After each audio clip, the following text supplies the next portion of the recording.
আসসালামু আলাইকুম, hello everyone. এই যে দেখেন এখানে মাছ ভিজানো, আর এ দেখেন এ মাছ খুঁজতেছে, মাছের ঘেরানে সে পাগল হয়ে যেতেছে।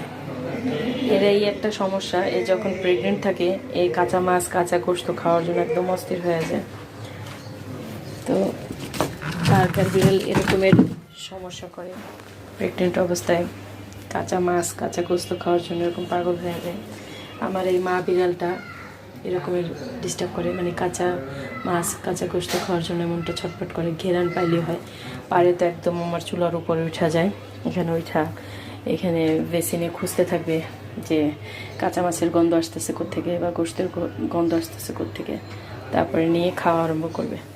অথচ যখন অসুস্থ থাকে তখন কিন্তু এগুলো সামনে পড়ে থাকলেও, কাঁচা মাছ কাঁচা গোশত পড়ে থাকলেও কিন্তু সে ধরবেও না, ছুবেও না। অথচ সে প্রেগনেন্ট অবস্থায় এমনটা করে। তো কার বিড়াল এভাবে মানে এই ধরনের ব্যবহার করে অবশ্যই কমেন্টে জানাবেন।